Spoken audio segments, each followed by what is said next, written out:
வணக்கம் நேயர்களே.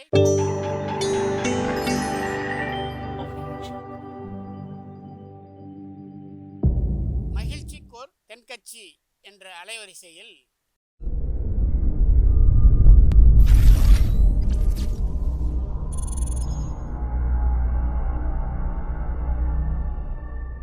சிரிப்போம், சிந்திப்போம், செயல்படுவோம் என்ற தொடர் நிகழ்ச்சி தினமும் காலை 8 மணிக்கு யூடியூப் அலைவரிசையில் ஒளிபரப்பாகும் என்பதை மகிழ்ச்சியோடு தெரிவித்துக் கொள்கிறோம்.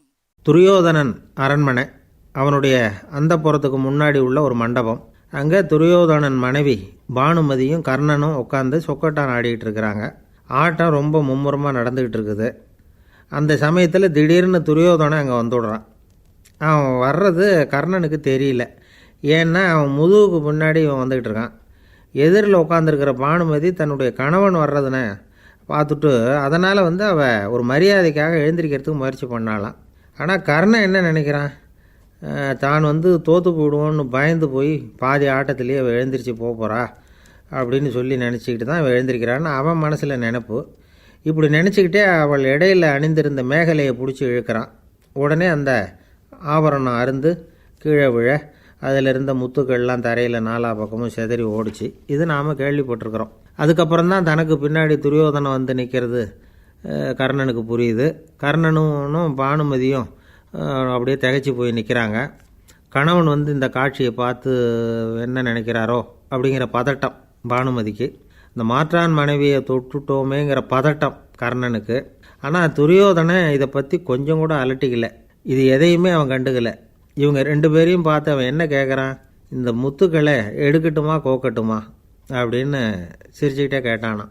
இந்த கேள்வியில் தான் இப்போ ஒரு சந்தேகம். அதாவது கர்ணன் துரியோதனனுக்கு நண்பன்.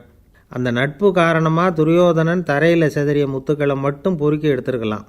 அதுக்கப்புறம் அதை கோத்து ஆபரணமாக்கி தர்றதுக்கு அரண்மனையில் எத்தனையோ பேர் இருக்கிறாங்க. அவங்கக்கிட்ட கொடுத்தா அவங்க கோத்து கொடுக்குறாங்க. அதனால் இவன் எடுக்கட்டுமான்னு மட்டும் கேட்டதோடு விட்டுருக்கலாமே. கோக்கட்டுமான்னு கூடுதலாக ஒரு கேள்வியை கேட்டானே, அது எதுக்காக? அன்னைக்கு அரண்மனையில் இருந்த எல்லாரும் இதை பற்றியே யோசித்து குழம்பிக்கிட்டு இருந்தாங்களாம். அங்கே இருந்த அமைச்சர்களுக்கும் இதுக்கு விடை தெரியல. எல்லாரும் தலையை பிச்சுக்கிட்டு இருக்கிறாங்க. அந்த சமயத்தில் நல்ல வேளையாக சகாதேவன் அந்த பக்கமாக வந்துக்கிட்டு இருந்தானான். அவன் சாஸ்திர ஞானத்தில் கரை கண்டவன். அதனால் அவங்ககிட்ட ஓடி போய் எல்லாரும் இந்த சந்தேகத்தை கிளப்பியிருக்கிறாங்க. சகாதேவன் சிரிச்சுக்கிட்டே பதில் சொல்லியிருக்கான். அவன் சொன்ன விளக்கம் என்ன தெரியுமா, ஒருத்தனுக்கு பயம் அதிகமாக வந்துட்டுதுன்னா அவன் கை கால் நடுங்கும், இது இயற்கை. அதே மாதிரி எவன் ஒருத்தன் ஆத்திரப்படுறானோ அவனுக்கும் கை கால் நடுங்கும், உதறும்.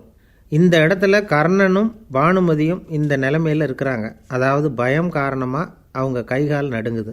துரியோதனனுக்கு இந்த இடத்துல ஆத்திரம் காரணமாக கை கால் நடுங்கணும். ஆனால் அப்படி ஆகலை. அவன் நிதானமாக இருக்கிறான், அமைதியாக இருக்கிறான்.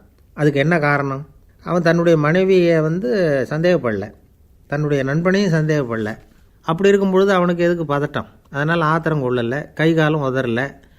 என்னுடைய கையும் காலும் நடுங்கலை, அதனால தான் என்னால் முத்துக்களை எடுக்கவும் முடியும், அதை செதறாமல் கோக்கவும் முடியும். நான் நிதானமாக தான் இருக்கேன் அப்படிங்கிறத அவங்களுக்கு உணர்த்துறதுக்காக கோக்கட்டுமா அப்படின்னு கூடுதலாக ஒரு கேள்வியை கேட்டானான். இதுதான் சகாதேவன் சொன்ன விளக்கம். அவசரப்பட்டு ஆத்திரப்படக்கூடாது அப்படிங்கிறத இதிலேருந்து நாம் புரிஞ்சுக்கணும்.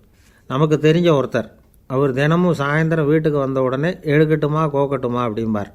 உடனே அவர் மனைவி ஒரு ஊசியையும் நூலையும் அவர்கிட்ட கொடுத்துட்டு போயிடுவாங்க. இவர் அந்த ஊசியை ஒரு கையில் வச்சுக்குவார், இன்னொரு கையில் நூலை பிடிச்சிக்குவார், அதை கோத்து கொடுக்கணும். அதுக்கப்புறம் தான் அவருக்கு சாப்பாடு போடுவாங்க. ஊசியில் நூலை கோக்கலைன்னா சாப்பாடு கிடையாது. ஏன் இப்படி பண்ணுறீங்கன்னு கேட்டேன். அதுக்கு அந்த அம்மா சொல்கிறாங்க, அவர் தண்ணி போடாமல் நிதானத்தில் வந்திருக்கிறாராங்கிறத தெரிஞ்சுக்கிறதுக்காக இந்த டெஸ்ட்டு. அவர் இது மாதிரி மது அருந்திருந்தால் அவர் என்ன பண்ணுவார் அப்படின்னு கேட்டோம். அப்படி இருந்தால் அவர் அந்த நூலை ஊசியோட காதில் விட மாட்டார், தன்னோட காதில் விட்டுக்கிட்டு இருப்பார். அதுதான் அடையாளம் அப்படிங்கிறாங்க. ஐயா தென்கட்சி கோ சுவாமிநாதன் அவர்களின் மகிழ்ச்சிக்கோர் தென்கட்சி தொடர் நிகழ்ச்சியினை கேட்டு பயன்பெறுங்கள்.